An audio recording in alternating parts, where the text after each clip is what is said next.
Tuh kan, nangis kan? Katanya antagonis, tapi nangis. Pakai baju Superman lagi begini nangis kan, malu-maluin. Halo! Berjumpa lagi di Ricky Perdana Channel. YouTube.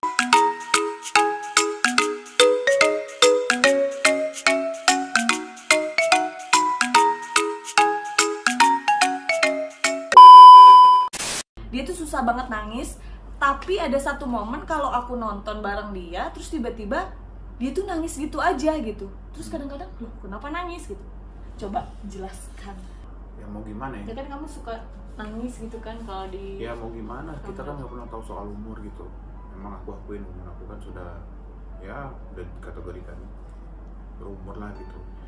Allah juga baru kasih sekarang kepercayaan kita untuk jadi orang tua gitu. Nah kalau aku dipikir-pikir, nanti kalau misalnya anak aku tuh lahir, katakanlah sekarang lahirnya tahun 2020, berarti kalau 50 tahun 2030 anak aku tuh baru 10 tahun.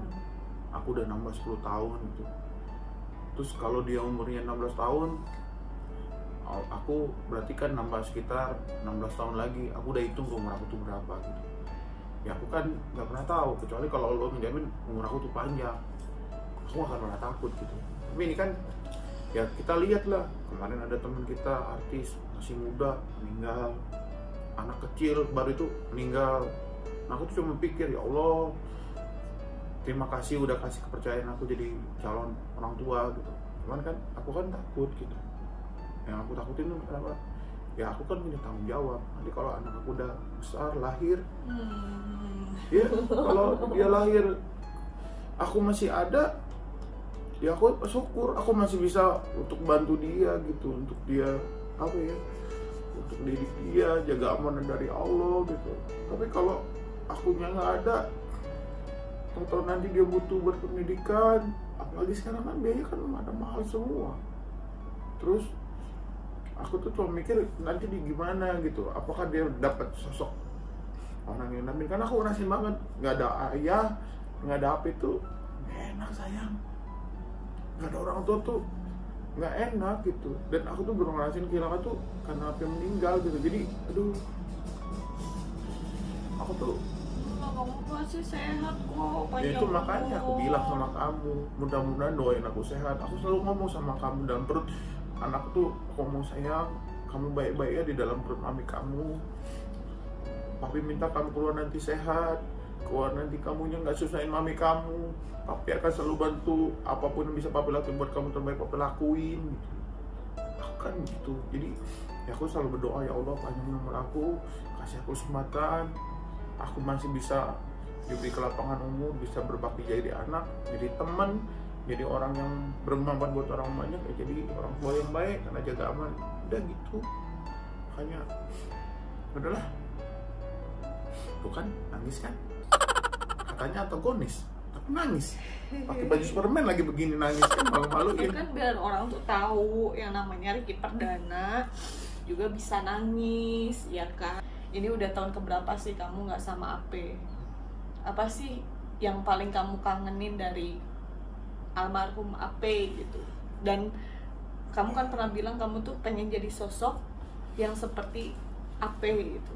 Ya, kalau dibilang ini suatu pernyataan yang kadang-kadang bikin orang tuh terlihat apa masa sih Ki lu kangen apa itu? Ya sebenarnya apa itu kan orangnya tegas ya.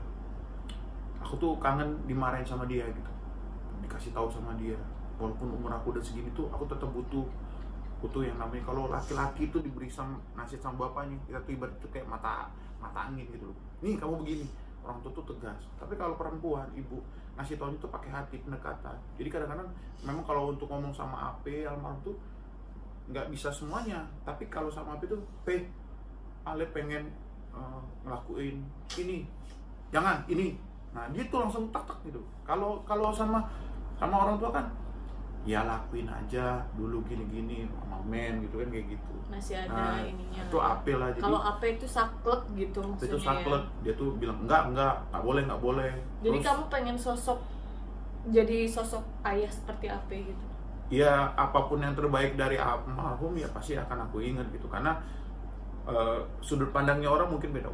Apa kamu tuh dulu gini, mungkin tukang marah atau apa. Tapi ternyata setelah aku sekarang ngerasain jadi orang tua, oh ternyata nanti aku pun akan mendidik anak aku dengan cara yang mungkin bisa aku terapin gitu. Dari aku ambil positifnya dari AP gitu. Ya, jadi karena kenapa ya, dari adik-adik alhamdulillah kan dengan tegas, dengan apa ya, dengan perhatiannya dia, anak adik-adik ya sekarang udah punya kerjaan, punya rumah tangga, punya kedudukan yang luar biasa gitu. Jadi apa itu didikannya bagus banget ya gitu secara nggak langsung ya, namanya anak ya pasti muji orang tuanya lah gitu. Jadi aku pengen kamu kangen nggak pengen melukin AP gitu? Ya pernah lah, aku kangen banget gitu. Makanya tiap kali aku ke Palembang, aku tuh selalu datang ke apa ya, ke kuburannya AP. Tiap aku habis sholat, tiap kali hari Jumat, tiap kali malam Jumat, pokoknya selagi aku masih inget, aku pasti selalu doa terbaik buat dia. Kemarin umroh berapa kali ya, 3 kali kemarin aku umroh ya, alhamdulillah nggak pernah tiap doa tuh, apalagi di tanah pasti ingat AP pasti ingat sama AP gitu. Aku badalin dia berapa kali untuk umroh itu. Jadi AP emang baik banget sih. AP emang baik banget. Terus kayak ke menantunya aja tuh dia nggak pernah nyuruh-nyuruh, nggak pernah yang istilahnya pengen ikut campur rumah tangga kita gitu loh. Kayak cuman ngasih, nggak boleh begini loh sama istri, nggak boleh begitu loh sama suami. Karena itulah gitu, salah satu yang bikin aku sedih juga ya, karena waktu almarhum tuh sakit, almarhum tuh sempat nanya, kok kamu belum punya anak? Udah suruh istri kamu tuh berhenti katanya gitu, syuting biar kamu tuh punya anak. Ngapain nikah kalau nggak punya anak, digituin. Aku kan bingung gitu, diem, gak bisa ngapa-ngapain gitu ya. Aku cuma doa ya nanti aku kasih tahu ya. Pada akhirnya kan memang almarhum nggak bisa lihat calon anak dari kita, ya sudahlah. Terus kamu ini nggak maksudnya kan ada penyesalan nggak sih, kayak maksudnya AP meninggal tuh kita nggak bisa lihat langsung gitu? Iya, kalau dibilang nyesel pasti adalah nyesel ya, apalagi waktu almarhum di saat apa ya, sakaratul maut kan kita nggak ada di sampingnya dia gitu. Tapi sudahlah, keinginan itu kan bukan keinginan kita juga. Kita udah berusaha terbaik pada waktu itu. Kita udah dari Jakarta ke Bandung, udah sampai tol, ternyata tol Wadinu macet. Dengan beliau meninggal malam, harus dikubur, dibawa ke Palembang, dan harus dimandiin segala macam, repot. Akhirnya nunggunya di Jakarta, dari Jakarta ke bandara ke Palembang. Tapi ya aku masih bisa melakukan lah, nyolatin, terus nguburin, terus makamin, ngazanin juga. Masih sempat lihat mukanya terakhir gitu, pada waktu aku taruh muka itu ngadep ke tanah gitu, ke kanan gitu, dan aku taruh. Pokoknya jadi kamu langsung yang naruh AP, yang azanin AP, ya kan?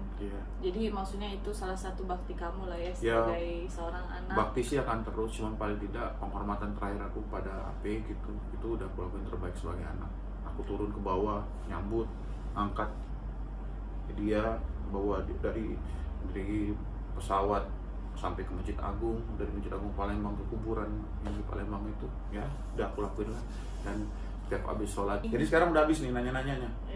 Udah. Iya. Kalau gitu aku udah gantian nanya sama dia nih. Kok nanya sih? Iya. Kenapa kamu mau menikahi aku? Jawab nih. Ya, ngapain nanya-nanya sama? Kok spontan sih, kan aku yang mau nanya. Ya gantian dong. Ya udah. Emang kamu aja yang haus, aku juga jadi haus sekali. Iya. Okay. Haus ya, bukan haus ya. Aku mau nikahin kamu. Kamu mau nikahin aku dan aku terima, karena yang ada satu orang yang pernah cerita sama aku 3 hal yang harus kamu cari dari seorang suami. Oke. Ya kan? 3 hal. Udah kayak dapat petunjuk aja nih dari gua. Yang pertama, baik untuk diri aku sendiri. Oke. Menurut aku kamu baik. Baik, deket. Pas waktu aku dulu deket tuh dia tuh nggak pernah, ya maksudnya jarang banget ketemu. Kita tuh kayak cuman seminggu sekali, 2 minggu sekali ketemu, ya kan? Ya, karena sama-sama ribut syuting. karena ketemu tuh cuma seminggu sekali. Ya tapi kan kalau ketemu seminggu sekali, nonton film 3 teret beda-beda kan, ketemunya lama. Dirapel. Di jam 12, jam 2, 24, 6, 8, 6 4 ke 6 satu hari tuh bisa 3 film loh kita nonton waktu itu. Sombong amat. Makan pulang terus sekali nonton lumayan budgetnya loh, banyak loh itu. Oh, jadi ngomongin budget. Oh enggak, ini bukan budget, maksudnya perjuangan. Kan ini bilang perjuangan. Iya. Cintaku berat di ongkos. Enggak juga sih, itu mah ya elah buat syuting sih apa. Chill. Lanjut nggak nih? Ya lanjutin. Iya, baik baru untuk satu aku kan? Iya, baru satu. Terus baik untuk agama aku. Aku rasa sih kamu maksudnya sekarang dari dulu sampai sekarang yang aku kenal dari kamu tuh kamu selalu ingin belajar agama dan maksudnya kamu semakin sini semakin menjadi pribadi yang lebih baik. Amin. Gitu loh, ngajarin aku. Dan buat semuanya nih, Ricky tuh nggak pernah yang namanya nyuruh aku sholat, nggak pernah yang namanya nyuruh aku ngaji, nggak pernah namanya nyuruh aku pakai jilbab, intinya seperti itu. Tapi dia adalah suami yang luar biasa, jadi dia nyontohin selalu, dia sholat tepat waktu, dia selalu istilahnya berpuasa dengan senang hati, terus dia ngaji di rumah. Jadinya aku malu sendiri gitu loh. Di saat aku nggak sholat atau misalnya sholatnya diundur-undur atau apa, dia tuh nggak pernah itu, cuman kayak nanya aja, kamu belum sholat kayak gitu. Tapi dia nggak pernah yang sholat gih atau apa gih, nggak. Kayak aku kenapa hijab setelah nikah sama kamu. Kalau pakai hijab itu aku juga kaget, jujur aku nggak percaya kalau kamu tuh total langsung tas. Dia nggak nyuruh, aku nggak nyuruh. Karena kenapa? Aku nggak mau dia melakukan tuh karena disuruh.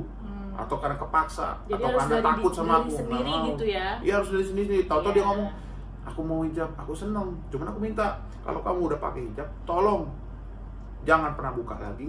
Atau aku akan bantu support apapun yang kebutuhan untuk hijab kamu. Jadi itu pilihannya. Jadi kalau dia mau pakai hijab sekarang, aku minta jangan pernah lepasin. Tapi kalau misalnya itu aku bantu itu, gitu. Ternyata kan Allah kasih. Tuh berarti untuk suami-suami ini, apalagi yang baru nikah. Untuk Jimmy tuh ya. Kamu kenal sama Jimmy nggak? Iya tahu. Kenal. Iya, tahu. Ada juga satu lagi tuh buat teman kita yang lain juga tuh. Iya. Chan Kelvin tuh. Kan dia juga lagi mau cari jodoh ya. Chan Kelvin. Ya, Jimmy sama Chan Kelvin tuh dekat dulunya. Oh iya, tapi Kacan juga rajin kok sholatnya. Iya, kan? Chan Kelvin mah. Tapi maksud aku jadi kayak buat suami-suami nih, contohin dulu sebelum nyuruh, iya kan? Oh, iya. Iya kan? Betul. Contohin dulu yang benar nih. Kalau istrinya mau sholat, gimana mau sholat? Dianya aja nggak pernah sholat kan, kayak begitu, iya kan? Oke. Nah, kok jadi emosi? Udah. Yang ketiga, itu harus baik untuk keluarga. Ini kameranya goyang-goyang sendiri loh. Kenapa ini? Ini enggak Mungkin ya? dia ketawa. Yang di belakangnya ketawa. Terus yang ketiga harus baik sama keluarga. Nah, dia sama keluarga baik, dia sayang banget sama keluarganya. Ya itulah yang bikin aku jadi makin, oh iya, ternyata peran orang tua itu, papa, mama tuh emang penting banget. Jadi dari cara dia menghargai orang tuanya bikin aku sadar kayaknya aku kurang peduli gitu sama orang tua aku, sampai akhirnya sekarang aku berusaha untuk sebaik Ricky gitu. Nanti aku mau bawa positif kan? Positif, jadi ini positif iya, nih. Ini positif jangan sampai dikasih begitu. tahu juga itu positif apaan kan lama kita juga. Iya kan, tapi yang paling penting tuh gini buat semua teman-teman tuh, kalau mau nikah sekali lagi peran orang tua tuh penting. Jadi kalau kita harus ridho ya, orang harus ridho. tuanya. Jadi kita harus ya, kalau Ricky sih pemikirannya dulu deketin dulu orang tuanya. Gimana caranya orang tuanya nyaman? Karena kenapa kita bakal datang ke rumah orang tuanya dia kan? Kalau orang tuanya terima kita dengan baik, terus ramah, kita juga senang di situ ya gitu, enak. Apalagi ibu. Jadi kalau cocok sama ibu, ya udah ibunya aja dulu kita embat. Enggak salah. Jadi ini lanjut nih, dia nanya aku terus nih. Ya. Jadi pertanyaan kedua itu kan pertanyaan pertama. Wah, aku rasa kamu udah nyiapin pertanyaannya deh, aku rasa. Dong, pernah nyiapin itu. Ada perasaan penyayat nyesel nggak sih nikahin aku? Aja. Enggak. Kamu masih muda, cantik, juara Miss. Dia baper loh. Dia baper loh kalau Miss, dibilang tua, dia baper sumpah juara dibilang. Miss Celebrity 2013 tuh. Nikahin seorang Ricky Yang Perdana. Elmen 2006. Elmen. Ada fotonya, nggak usah dilihatin ya. Aurat. Iya. Enggak lah, nggak nyesel lah, justru. Bener nggak nyesel? Enggak dong, nggak nyesel. Cuman kadang-kadang ya serunya di kehidupan sama kamu tuh jadi ada kejutan-kejutan gitu, ada sesuatu yang orang yang nggak tahu. Maksud kamu tentang aku tegangan gitu. tinggi ngasih kejut-kejutan terus kesetrum gitu maksudnya? Gimana sih? Ya enggak, maksudnya kita berdua aja tuh diem di rumah tuh kayak udah satu komplek itu rame banget, jadi nggak banyak orang tahu dia antagonis, tapi kalau di rumah tuh seru banget. Iya. Tapi kalau mainin handphone sih nggak seru, jadi akunya diem. Duh, masa mainin handphone jadi masalah sih? Lu kalau misalnya sekarang nih, apalagi work from home, stay at home, nonton TV, duduk di sini, duduk di kamar, nggak ngapa-ngapain, pernah main handphone, masa main handphone juga dilarang? Yang Iya, penting kan nggak aneh-aneh. Ya tapi kan kalau kamu mainin handphone, akunya nggak ditanya-tanya. Kayak tadi aku diem sendirian di sini. Ngapain juga nanya-nanya? Emang kita lagi cerdas cermat? Apaan sih? Itu mungkin angkatan gua aja doang yang tahu ya cerdas cermat ya. Tahu, aku tahu. Tahu ya? Tahu. Jangan merasa paling tua lah, Pak. Pokoknya intinya begitu deh. Enggak, dia nggak tua. Nggak tahu kan, udah main fisik kan udah tua. Anak lanang, lanang, itu bahasa Palembang ya? Pengen anak laki-laki. Apa anak perempuan? Kameranya goyang-goyang lagi gara-gara ngomongin lanang. Nggak, maksudnya kalau pengen punya anak laki-laki atau pengen punya anak perempuan? Sebenarnya ada kepengen anak perempuan, tapi ya kan kita gimana ya, maksudnya gimana? Apa sih begini-giniin, terus gini-gini, lo katanya lagi begini-begini. Ya, tapi kan kita nggak tahu, maksudnya kan ini anak pertama, jadi syukurin aja apa yang dikasih sama Allah, ya kan. Aku suka anak perempuan, alasannya karena aku pengen ada nemenin masak, ada yang nemenin belanja, ada yang nemenin nonton, ada yang nemenin istilahnya jalan-jalan kemana gitu. Tapi kalau anak laki-laki juga nggak apa-apa, kan bisa nemenin kamu sholat Jumatan, terus bisa nanti nyetirin aku juga, ya kan, lindungin aku, ya gitu. Jadi apa aja lah. Oke, jadi karena ini anak pertama, mau laki-laki mau perempuan, kita terima apa adanya ya. Iya, kita terima apa adanya. Yang penting sehat, sempurna lahirnya, sesuai dengan keinginan kita, menjadi anak yang soleh dan soleha. Amin. Kalau dulu tuh pengen jadi orang yang sukses dunia, kalau aku sekarang nggak, pengen punya anak yang hafal Al-Quran, yang bermanfaat buat orang banyak, dan membawa kebanggaan buat kita sebagai orang tuanya. Sehat sampai lahir, sayang sama ya. keluarga besar gitu. Amin. Ya nggak ada yang nggak mungkin lah ya, tapi mudah-mudahan selalu sehat sampai lahiran, sampai nanti dewasa, sampai kita sama-sama. Okay? Amin. Oke. Iya, soalnya banyak banget nih yang kepo tentang kehamilan aku. Kasih tahu nggak sih? Soalnya banyak banget yang kepo. 3,5 tahun kita nungguin kehamilan. Kasih tahu nggak? Mau ngasih tahu apaan? Iya, kasih tahu. Kenapa kita bisa hamil? Aku bisa hamil. Pasti yang belum punya anak pasti pengen tahu caranya punya anak. Gampang banget. Tinggal gitu aja sih. Kita kasih tahu nanti. Iya. Pokoknya harus lihat. Karena kita akan kasih tips. Caranya positif. Tips biar positif. Pokoknya di sini banyak.